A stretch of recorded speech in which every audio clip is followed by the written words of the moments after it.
Welcome to Memory Lanes, the housing industry podcast by the Oracle Group and Define Creative. This podcast features guests from the sector talking about the most memorable homes they've lived in. It's a chance to get to know the person behind the LinkedIn profile.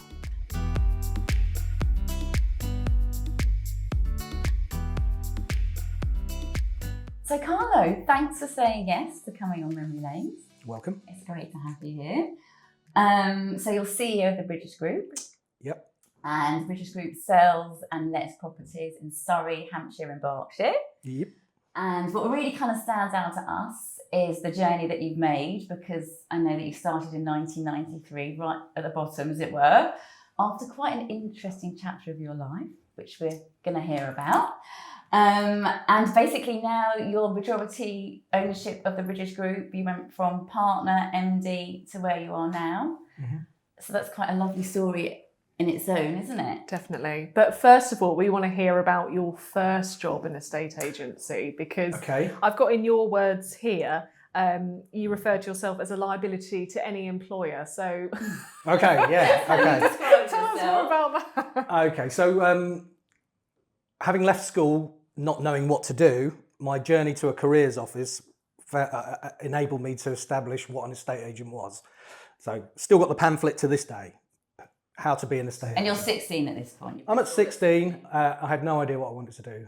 You know, could have gone anyway. So liked it, wrote to a load of estate agents, and eventually I got a couple of interviews and ended up working for Mann & Co. So Mann & Co were very big in that day. In those days. I remember the branding. Yeah. They're now a firm called Countrywide. Oh, okay. So they've been bought out. My first experience of being or episode of being a liability was day 4. The chaps decided, having started on a Thursday, that would be a really good idea that I work Sunday, 16, at an office, doing some viewings and conducting a day's estate agency, being an estate agent for a That's day. a lot of responsibility. Yes, it is, yeah. And they gave me a sheet of paper. What happens if someone puts an offer in? 5 or 6 key things. Anyway, I'd had a bit of a bet with my friend earlier in the week that he couldn't wind me up at work, at this new job, being an estate agent. So I'm conducting an interview, get back to the office, they put an offer in, young first-time buyer. They then subsequently started going through my list with me. How much is the offer? Have you got a mortgage? Da, da, da, da. Yeah. Phone rings, and being inexperienced, I pick the phone up and this old lady answers. Hello, I've come here to ask about a bungalow you've got for sale. And this went on for and I'm getting more and more impatient now. And where is the bathroom? And how big is the garden? And I said, I was trying to be as polite as I could. Yeah. I really need to move on. And she said, let me just talk to my husband. Let me talk to my husband. He'll have a chat with you. Passes it to my best mate, who says, I've got you. I told you I'd wind you up. At that point, I reacted very badly. I said, you, X, Y, Z. I cursed. Yep. I then put the phone down and said, what a dickhead. Anyway, how much is it you want to offer? I had no idea. I was at school, green as it came, had no idea what I was doing. And the following morning, underneath the door was a written warning.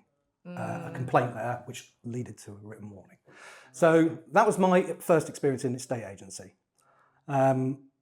Where I became a little bit more of a liability in the first 2 years was my inability to keep a car on the road. So I went through a number of escapades. Young guy, managed to get a company car, and unfortunately found that within days I was having certain incidents and accidents, which were causing my employer lots and lots of problems. So you'd passed your driving test though? Oh yeah. So you were 17, passed driving test? Yeah, but I passed my driving test, got a car. Got given a fancy car, I presume it was... Initially I got my own car, but and this is a funny story, because the guy I'm going to talk to you about later, Graham, who got me, we're going to talk about him. I bought his car. Cortina off him. My dad was in hospital. I had this money. I thought, I just got to go and buy a car. So I bought a car, and it was a brown Cortina. Nothing smarter, nothing meaner than my Roman bronze Cortina. That's what it was in the day. It was the boxy type. Really cool car. And he'd had it for years, polished it every day. He was a great guy, Graham. And in 6 days, I wrote it off. Yeah, bad. So you really were a liability. I was a bit of a liability. then had no option but to get a car, but I couldn't afford a car. So my employer at the time, Mann & Co, made it very clear that if I didn't get a car, that they would have to part company with me. So I just went out and found a new job with a firm called an independent estate agent called Parker's. And they don't exist at the moment. They were bought by Legal & General back in the 90s. And they gave me a company car. And that's where I became a real liability for them, because then I had their car. Okay, so you're driving better now. My wife says my driving, she don't let me drive if we're going somewhere. She likes to drive because my attention to my attention span's not particularly good. So I learned very young as an estate agent that the value is information. So when you're driving, you've got to spot boards. It's really important. If you spot a board, then you know what your competition's doing, and then ultimately, when you get back to the office, you'll be hounding that property to get it onto your books. So I just became absolutely obsessed with not concentrating on the road, but concentrating on what was going on. Yeah. And obviously I've retained that over time. So I find it difficult to just focus on the road. Hence, my wife doesn't like the driving. Get in the car. Not that I have accidents anymore, touch wood. I haven't had an accident for years, but it's just that unsettling feeling of being... Yeah. And of course, you think of like any other job, you don't really pay that much attention, do you? I suppose we get it sometimes when we're in London, we look at big developments and what have you, what's going on. But you are literally, as you're driving around, seeing the competition and what's going on. So of course you're going to be... Information. You know, to be the best at anything, you've got to have access to information. And back in the day, you didn't have the internet to spot properties. So you started to retain information by what you saw. So then how did you end up going into landscaping and a fruit and veg seller? What? I think from 16 to 18, I kind of found it very easy to earn money because in agency, it doesn't matter what basic salary you start on, it's about what you can earn in commission, like a lot of these sales jobs. So I started earning a lot of money, not for my age. And obviously then I found ways to spend that money, and it's like when you're 17, 18, you like a party, you like a drink, that type of thing. So I got to a point where it was affecting things and I just called it a day. I called it a day because it became an episode where I wasn't being fair to my employer at the time. So is it like a work hard, play hard kind of thing, maybe? Agency as we knew it back in the 80s certainly was that way, very much that way. And that's what I got, the culture I got brought into. And you're only 18, so it's quite It's so young, isn't it, when you think back? Not ready for that. No. Manage that. No. And it's exciting, and suddenly you're doing things and, and it was exciting. So, so that was probably the reason. And it was too much. So I decided after an episode that this ain't getting better. This is not getting better. This is getting worse. So I'm going to get them out. And didn't really have anything to do and just thought I'll get into landscaping. Because when I was a kid, my dad, at the weekends would do gardening, as part-time. So as the boys of the family grew up, gardening was the thing that they adopted in their teen years to earn money. So it was really... So you had some knowledge. I had some knowledge and I knew I could work, and so I went and did it. And it was fun. It was a good summer. It was a great summer, working outside, So different from It's hard work though, isn't it? It's physical work versus... Yeah, it was different. It was different. And then, so then you went on to fruit and veg selling? Yeah, well, this is a weird story because landscaping only lasted so long because myself and the head landscape, the team leader, we just didn't click. And after a situation, it was pretty clear I wasn't going to work there any longer. So I went home and I spent a week or so. A friend of mine, the guy that wound me up, earlier I told him about, a guy called Stuart, very good friend of mine. He said, well, I'm working down at a warehouse in Aldershot. And I said, really? I said, yeah, I'm working down at a warehouse. He said, you're getting easy. You're getting easy. So I went, I got in, got the interview, started on the Monday, and I walked into this warehouse and I thought, this is so different to what I've experienced so far. I'm 18-ish, I'm in this warehouse, and it just looked like the world, I could be here 25, 30 years if I'm not careful. I just thought, what am I doing? Anyway, the supervisor came to me and said, right, your first task, Carlo, is to Mark, all those, see those big pallets of Hellmann's mayonnaise, you know, the big, massive ones. You need to price them all. I thought, oh my God, when he said that, I thought, really, is this what it's all about, you know? Yeah. So that's what I did for a half an hour, 45 minutes, ga-ding. I mean, we're in this massive wholesale warehouse, yeah? Ga-ding. Nerden and Peacocks, it was called. And he came back 45 minutes later and he said, right, let me give you a tip. You've got to take the cellophane off the pallets and do that. And I was like, yeah, all right. When's my tea break? He said, you can take a tea break now. I said, all right. So I walked out, never to go back. And as I walked past Nerden and Peacocks, there was a chap unloading a lorry full of potatoes. Yeah. And I recognised him from school. I said, oh, Richard, oh, Carlo, what are you up to? Just been there and leaving there. Oh, we're looking for a job. You know, we're looking for someone to, you know, clean up the fruit and veg wholesale unit. And I was like, yeah, all right, I'm free. And I just started there. That's and so that was funny. it. So you Yep, that's a true story. And I was there for 2.5 years-ish. And I started at Aldershot, literally just, as you say, sweeping, rotating, unloading, loading. And then very quickly, they needed help to go to market because we were a wholesale fruit and veg. So going to Western International Market was the key, not Covent Garden, Western International, near the airports. So you go in the morning, do your buying. And obviously I learned so much. What I loved about that was, you know, you were in a completely different world, and it was as close as I'll ever get to the London Stock Exchange. Because at the end of the day, the bargaining and when you're trading tomatoes or potatoes or stocks and shares, trading is trading, right?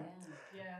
And the interesting thing about fruit and veg, I always say to people, is this is something that from the minute you've got it is diminishing. Yeah, it doesn't last forever. So you've got to buy right, you've got to sell right, and if you don't, you're going to make losses. Yeah, so you had to learn very, very quickly how to buy right, and more importantly, how to dispose of it as quickly as you can. So. Yeah, otherwise you're not going to make your margins. So surely this has stayed with you. I know we're jumping a little bit ahead, but does that stay with you, for obviously with handling properties? Yeah, well, I would say, I always say to everyone that having a grounding in sales is all about that end product, selling. Yeah, and I've always found that okay to do. I'm pretty natural at selling. I'm not really the technical person. But being able to trade and being able to buy right, that's what I got from there. And that's to bring the two together allows you to have a comfortable way of doing business and growing businesses. Because we know what businesses are for, aren't they? To make margin, to make bottom line, right? Yeah. So then you ended up back in a estate agency, and that's where Graham came in and kind of plucked you out of. Yeah, so I'm a great believer in destiny, you know. Well, because that's how I've lived my life. Not everyone does. Everyone lives with a plan or does this, but mine was destiny. I lost my driving licence, not through. It doesn't sound like you've had a plan at all, by the way, from there. Because you walk out probably here, not. you end up there. Yeah, I'd say that's fair. So I lost my driving licence through sort of being an idiot, as I was. Not drinking. I'll be honest with you. I was not that way. So effectively, I wasn't of any use to the fruit and veg wholesaler. He dropped my money straight away, which. It's a hard business. It's like being in the building game. If you can't actually do something, you're not of no value. And I just thought, no, I'm worth more than that. So I'm going to go at home again and see what happens. And then word got round, and I don't know how word got round because, again, you didn't have mobiles, you didn't have WhatsApp, but word got round that I was not working. And this wonderful guy my first guy I ever worked with, Graham, rang me up and said, yeah, I've heard you're out and about. I'm just now starting a new office. Went to work for Parker's again with Graham. Didn't last particularly long. Again, I had this mentality that I felt I knew better. I felt I knew more. I felt I didn't want to listen to anyone. And that has been evident in me from a long, long time.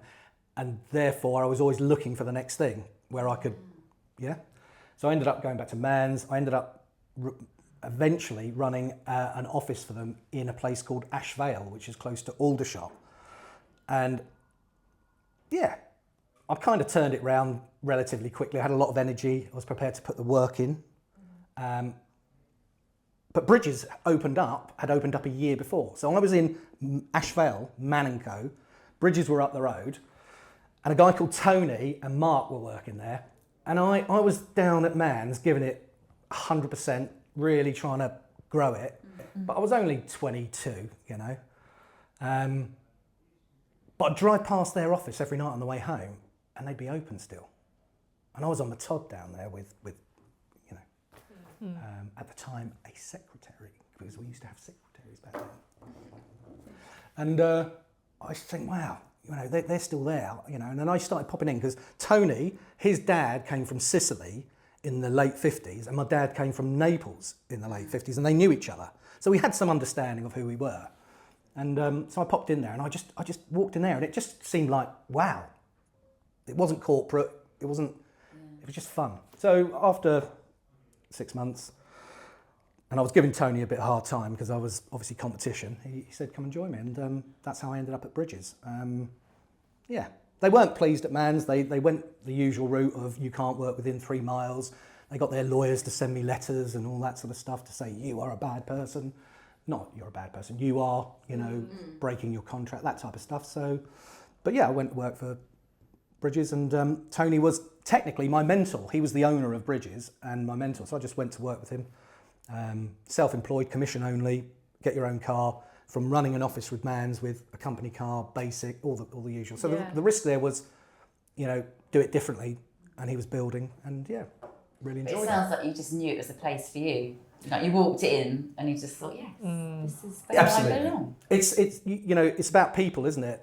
And at the end of the day, one of Tony's greatest gifts is to allow you to be yourself, do your thing.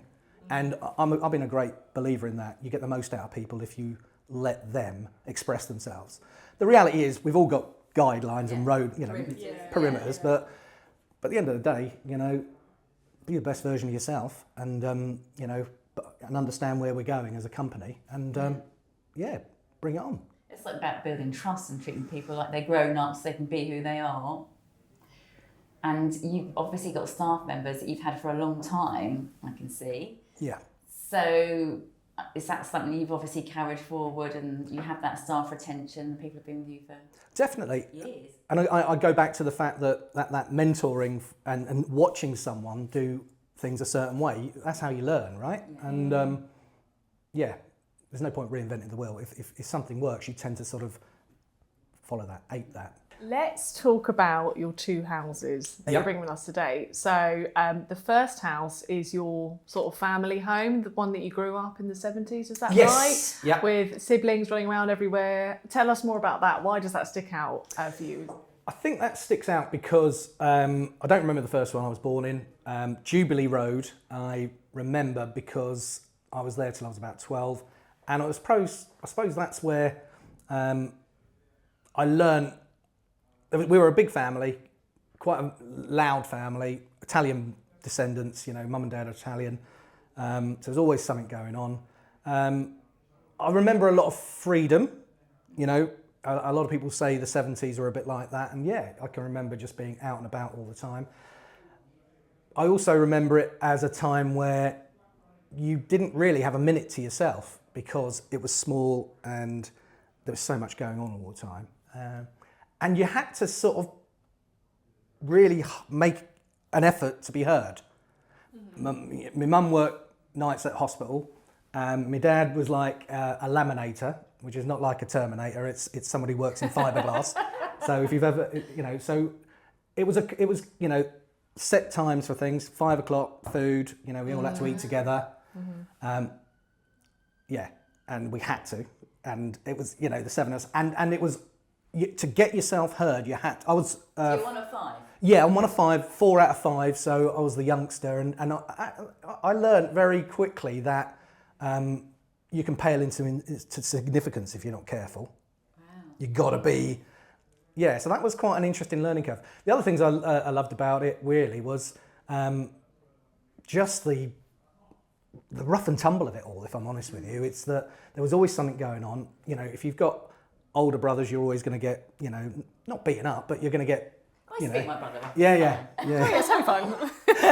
And but you're always together. We, you know, 3 of us shared a bedroom, you know, so much more difficult for them because I was like they're like 6, 7, 8 years older than me. You know, And the was there oldest lots one. of arguing about the bathroom? Oh yeah. I mean, you know, one bathroom between you all, and I don't even remember it. That's the point. How can you?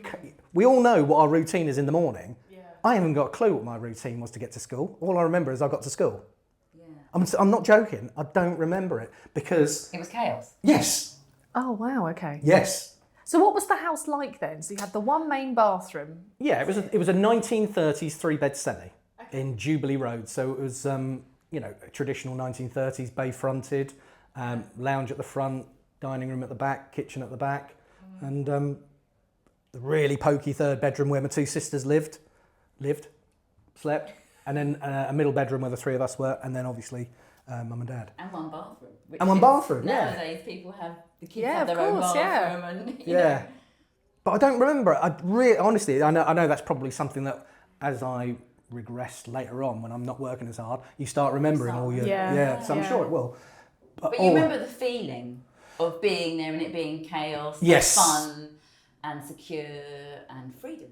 Freedom, without a doubt. You know, we had a very Catholic upbringing, so you know, church, you know, all that sort of stuff. You know, Catholic schools, that type of stuff. So yeah, you know, I think it says a lot though that you remember the feeling of being there and not necessarily a lot not about it. realise it. No, I But agree. It's all about the memories, isn't it, that you've taken away from it? Yeah. And that's Yeah, says it was quite a lot. absolutely. I mean, from there we moved house again, but I would say that was the one that I think probably shaped me a lot with my mindset of where I got my drive from. And standing up for yourself, Yeah. being heard. Yeah.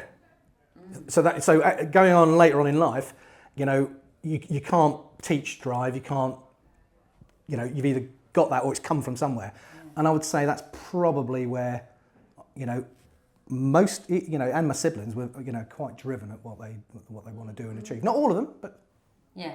some of them. Yeah. So I'd say that was that bit. So the second property we're going to talk about, the second Yeah.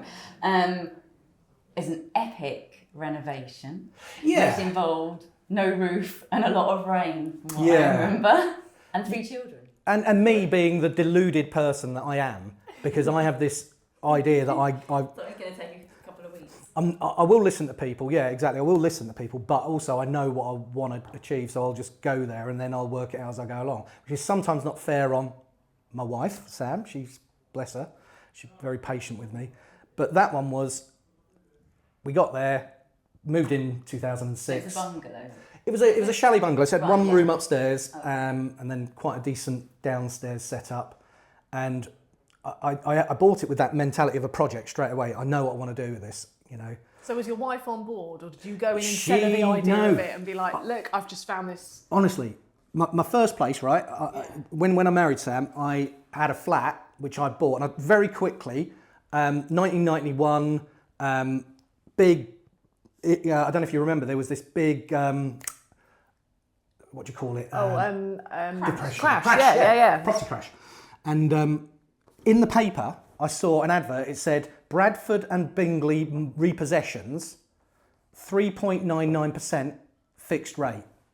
And I was like, what's that? And so I rang them, and they said, oh yeah, we're offering a fixed rate. At the time, the interest rates were a lot more. But if you buy one of our repossessions, I mean, you wouldn't get away with it now. Not only did they repossess people, they then offered the same gaff to somebody else at the lowest rate they could get, just as incentive to sell it. But I looked at it and I thought, I'll have one of them. Yeah. What have you got? Bought it. How I bought it, I don't know, but I did.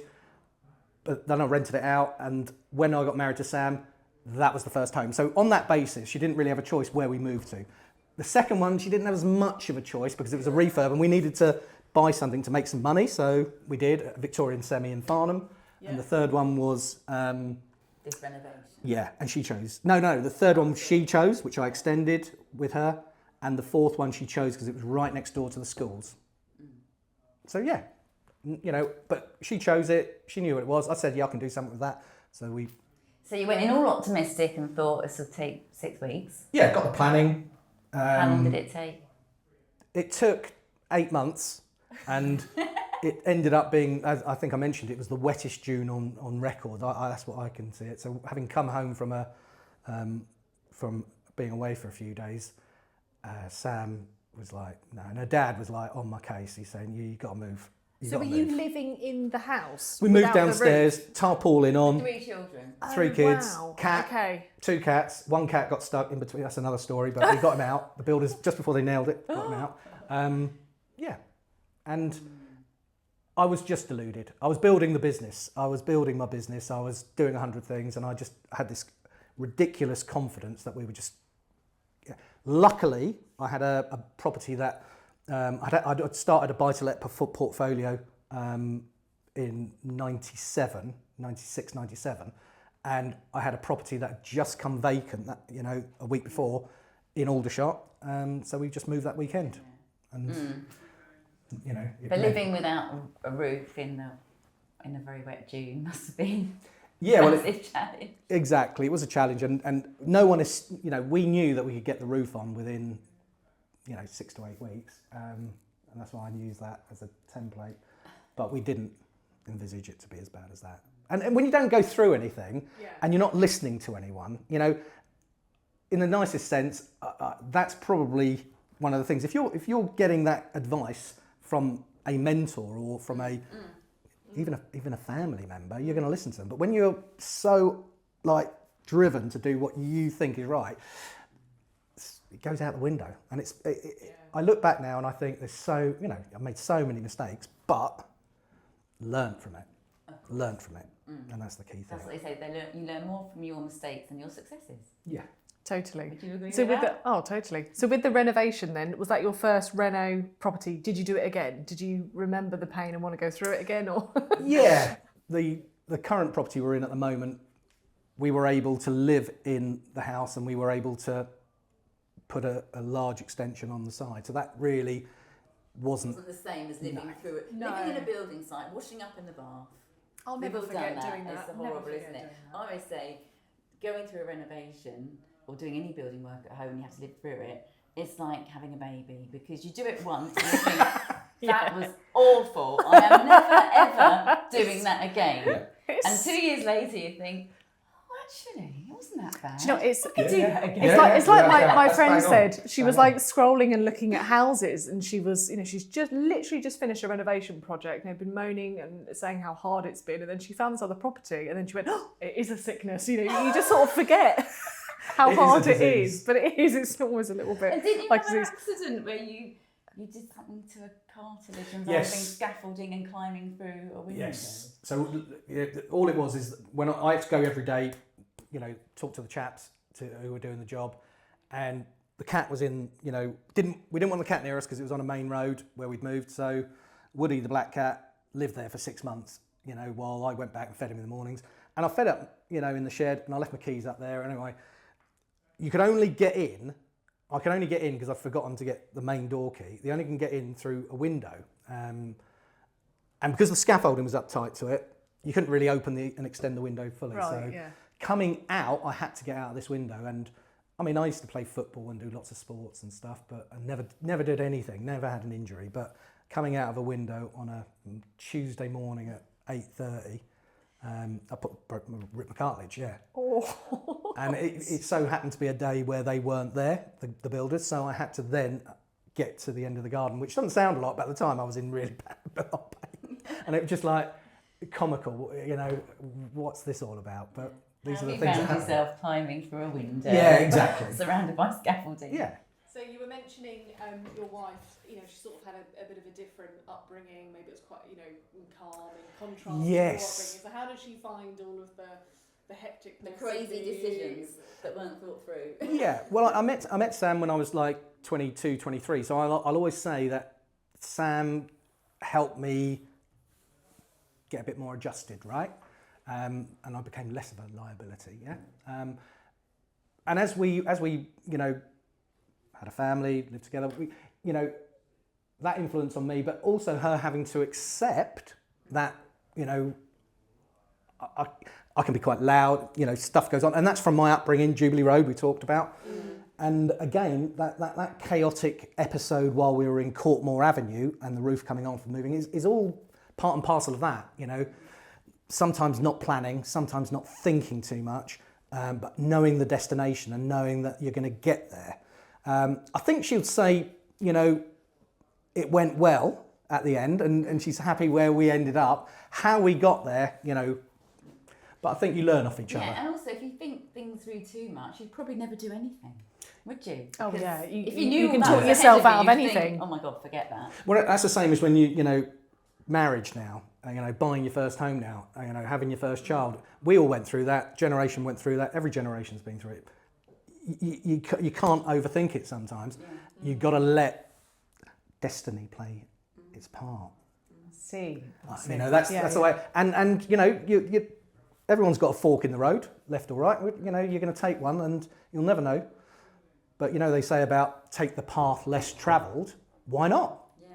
You'll learn a lot more doing that than just going down the path everyone else goes down. Yeah. So yeah. And your kids, when you did that epic renovation, were kind of between the ages of 3 and 9. That's Is right. that right? Yep. So maybe they'll have the kind of same lovely memories that you do of your house in the 70s, where they remember. But more the fun. bathrooms, maybe. Yeah, slightly more bathrooms. Yeah. But still chaos and fun and. Yeah. You know. I mean, absolutely. And the reality is that yeah, chaos and fun. It's okay, you know, as long as it's yin and yang, as long as you've got, you know, a balance. As long as you've got Sam to Yeah. balance it out. And vice versa, you know, it's finding something that works. But it's lovely to see how people react and your kids react to an interesting upbringing. You know, believe you me, they get nurtured amazingly, and weren't. I was driving the business. Sam nurtured them brilliantly. But ultimately, they've had the best of both worlds, in my opinion. They had a real good opportunity, great nurturing, but also seen that, you know, to get somewhere in life, you've got to go through the shit. Yeah, take the risk and go through a bit of shit. Which is interesting, because that was your perception growing up in your family home. That's what you saw from your parents and the drive of your siblings. So it's interesting how it kind of stays. If you want to get heard, you had to do something. You had to take a risk, and sometimes, you know, you might go about it the wrong way and be scolded, and you know, but you know, getting attention is getting attention, right? There's good ways of doing it and bad ways of doing it. Yeah. So you learn or you get nurtured. What are the 3 words that you would describe home? 3 words: home, family. I think is the big one. Family. I would say sanctuary is an important one. If it doesn't feel like a sanctuary, it's like, what's this about, you know? And custodian. Oh, interesting. I like Okay. that Yeah. one. No, that's a new good one. Yeah. I'm a believer, right, that I'm purely a custodian of this house, and it's like the house we're in at the minute. I would be more than happy to get on with another project. I love it. My wife loves it. The family love it. So we're not going anywhere. But I'm only a custodian for it. It's about who's going to. We have doubled the size of it. It's a great place, and it's perfect for a growing family with loads of kids running around like nutters, dogs, cats. So we're just a custodian for the next person. I don't want to be that rattling around in it at 60, 70 and just holding on to it. I don't want to be that person. You want it to be enjoyed. For Yes. what it should It's be. a legacy. It's a Yeah, legacy. yeah. I can say we built that. We've done all those wonderful things. It's got a massive history from 1938, and we've done our bit, and then it's handing on to the next person to do their thing. That's how I see buildings, you know, and property. Maybe that's a bit romantic and idealistic, maybe, but you know, that's the 3 things that come to me. No, I really like that. That's going to stick with I me think now. That's really yeah. nice. Really one. nice. Cool. Lovely. Thank you so much. No, well, thank you for having me Carlo. on, and I hope I haven't babbled too much. Thanks so much. Wicked. Thanks so much for watching this episode of Memory Lanes. This podcast is brought to you by the Oracle Group and Define Creative.